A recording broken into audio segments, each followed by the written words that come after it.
I do feel really, really positive. This is the best training block that I've put together, as far as I can see. If there's one doubt that I have is that the previous 18 months, like I say, was very haphazard. Largely because of injury. So is that time off going to affect it? I actually don't think it will, because I've still had a consistent enough and big enough block this time to be confident of a good result. In terms of my strategy, looking back over my marathons, I do have some great heart rate data, but and my best ones, there are some fairly consistent trends there. But at the same time, I do like to, run to feel and sort of feel out the race, if you like. One thing that I am absolutely clear on in terms of my strategy is that a cautious start is absolutely the best way to start a marathon. Ease yourself into it, especially a big marathon where, like London, where you're not going to get much of a chance to warm up. You might be able to get 5 minutes of jogging done half an hour before the gun goes, but the reality is it's going to be that first 2 miles that you're starting to warm up, and if you try to go in straight at your target marathon pace, I think you're potentially asking for trouble, because you're probably going to go straight into glycogen but carbohydrate burning, rather than actually getting a little bit of a balance of introducing the fat burning with the carbohydrate side of things. So cautious start, looking at my watch occasionally, checking whether the heart rate is what I think it should be. Hopefully it will be giving me positive feedback. And when people ask me what they think I'm gonna run, I said, well, ask me at 3 miles, because I'll know then what I'm gonna run. I remember it was like an epiphany at the Yorkshire Marathon in 2014, and it's probably the best block that I'd done up until that point of training. Hit the start line, was still a little bit unsure of things then, but I got to the 3rd mile and I knew that I was on for a massive breakthrough. Everything was telling me that it was all good. Heart rate was good, legs felt good, I felt strong. I'd been eased into the race really sensibly. And yeah, I think the best time to ask somebody what they think they'll run is 3 miles into the race. And most of the time you should probably get people to stop for not 5 minutes, but maybe 30 seconds just to catch a breather, and that might actually do them some good in the long run as well. What if you hit tough spots in a race? What do you do at that point? How do you mentally and physically get through those spots? Well, they're going to happen. They're part and parcel of any race, whether it's marathons, whether it's ultras, whether it's shorter distances. They do happen. I think, well, there's a few strategies. You just have to try and put those any sort of negative thoughts out of your mind.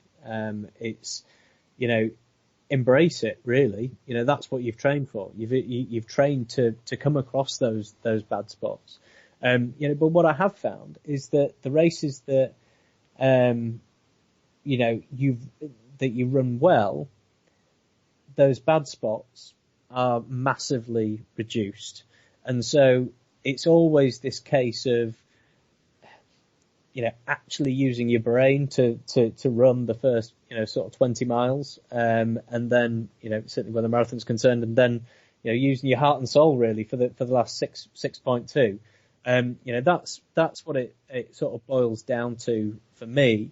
And I think the tough spots are more likely to come if you've made a few mistakes, or there have been things outside of your control that really sort of come to scupper things for you.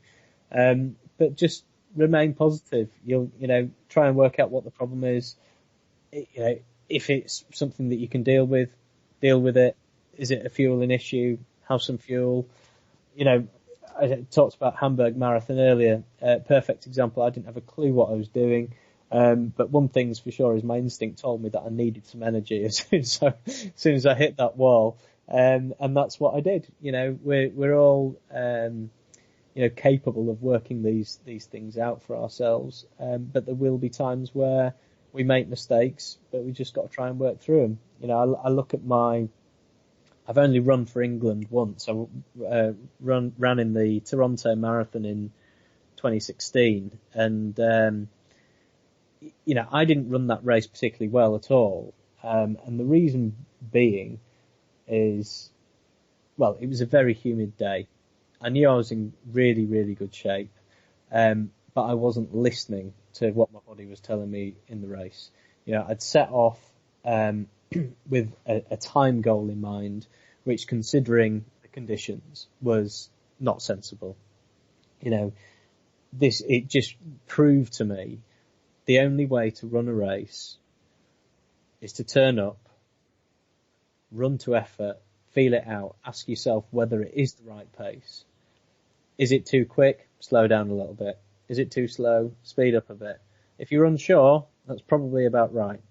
You know, I knew at 5 miles in at Toronto that I was running way too quick, and I still tried to keep going at the same pace. And whilst it wasn't a massive blow up, you know, I ended up with a time probably 2 minutes slower, 3 minutes slower than I was probably capable of on the day if I'd run more sensibly. So just try and, you know, work the issues out as they come up, and you know, but be sensible and have that internal voice asking yourself, is this right? Does this feel right? Yeah. You know, that would be my advice. Yeah. For what it's worth. No, absolutely. Very, very good points right there. So I wanna start closing it up over here. Like, a lot of listeners in the audience, they're aiming to run a sub 3 hour marathon, a sub 4 hour marathon, or any marathon PR. Yes. Do you have any recommendations for other runners looking to improve outside of what you've already mentioned, really to become that stronger, like faster and happier athlete? Yeah.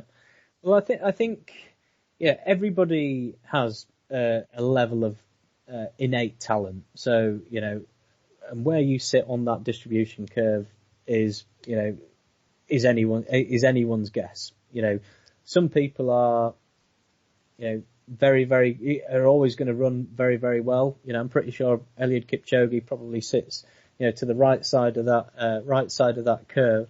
You know, others will sit to the left. But one thing's for sure, nobody gets any better without training. You know, so, you know, what I would say is that try and build in the consistency. Consistency first, you know, volume second, and maybe a little bit more specific stuff if necessary. But I know a number of runners. I mean, you interviewed Josh. I know Jonathan, the bulk of his running is very easy. You know, that does get phenomenal results. You know, and because you're not stressing your body too much, the gains that you can get from building your aerobic engine are significant. You know, if somebody told me that I'd go on to run a 2:21 marathon when I first started, I would have thought they were joking, and that's despite knowing that I'd had a little bit of natural talent at school. But I genuinely believe that people can be a lot better, a lot quicker than they ever dreamt was possible. You know, just by doing the consistency and building the volume over time. Yeah. Wow. Last question that I'm going to ask, but before that, I want to hear, where can people find more about you? Is there any specific place that you share all?